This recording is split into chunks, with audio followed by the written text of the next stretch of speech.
बिस्मिल्लाहिर्रहमानिर्रहीम। अस्सलाम वालेकुम दोस्तों, माजिद राना के साथ अलिफ न्यूज में खुश आमदीद। उम्मीद की जाती है कि आज की ये वीडियो आपको पसंद आएगी। आज की अहम खबर से आगाह करते चलें कि ईरान के सदर हसन रूहानी ने अमरीकी वजीर खारजा माइक पोम्पेओ की जानिब से अमरीका के खिलाफ तारीखी कड़ी पाबंदियां आयद किए जाने के बयान के रद्द अमल में अमरीका पर कड़ी तनकीद की है। हसन रूहानी ने CIA के साबिक सरबराह माइक पोम्पेओ को खिताब करते हुए सख्त तनकीद का निशाना बनाया और कहा कि आप ईरान पर बाकी दुनिया के लिए फैसला करने वाले कौन होते हैं। ईरानी सदर का कहना था कि आज की दुनिया ये कबूल नहीं करेगी कि अमेरिका इनके लिए फैसले करे, क्योंकि तमाम ममालिक आजाद हैं। वो वक्त गुजर गया, हम अपनी कौम की हमायत में अपने रास्ते पर गामजन रहेंगे। दोनों ममालिक के दरमियान की चिट्ठी में इस वक्त से इजाफा हुआ जब इस माह अमेरिकी सदर डोनाल्ड ट्रंप ने 2015 में तय पाने वाले ईरान के साथ जौहरी मुआहदे से अलग का ऐलान किया।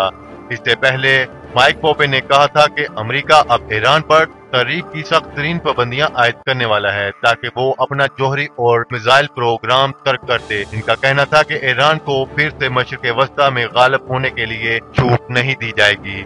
इससे पहले दारुल हुकूमत वाशिंगटन में हेरिटेज फाउंडेशन में खिताब करते हुए अमेरिका के आला तरीन सफारतकार का कहना था कि नई पाबंदियों के बाद ईरान को अपनी मैशियत की बका का मसला पड़ जाएगा।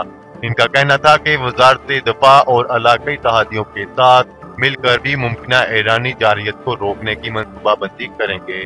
ईरान को खारजा पॉलिसी के हवाले से अपनी पहली तकरीर में माइक पोम्पेओ ने कहा कि इंतजामिया ने ईरान की जानिब से किसी भी मुतबादल हुकूमत अमली से निपटने के लिए तैयार हैं। उन्होंने कहा कि हम बहुत ज्यादा इक़्तिसादी दबाव बढ़ाएंगे। तेहरान में रहनुमाओं को हमारी संजीदगी के बारे में कोई शक नहीं होगा। उन्होंने कहा कि ईरान के साथ नए मुआहदे के लिए ईरान को 12 शराइत पूरी करना होगी, बशमूल शाम से ईरानी फोर्सेस का इनकला और यमन में हौसी बागियों की हमायत खत्म करना। उन्होंने कहा कि ईरान पर से पाबंदियां सिर्फ इस वक्त उठाई जाएंगी जब अमेरिका ईरान की पॉलिसियों में वाज़ेह तब्दीली देखेगा। अगर आपको ये वीडियो पसंद आए तो हमारा चैनल सब्सक्राइब करें, लाइक करें, कमेंट करें। शुक्रिया। पाकिस्तान जिंदाबाद।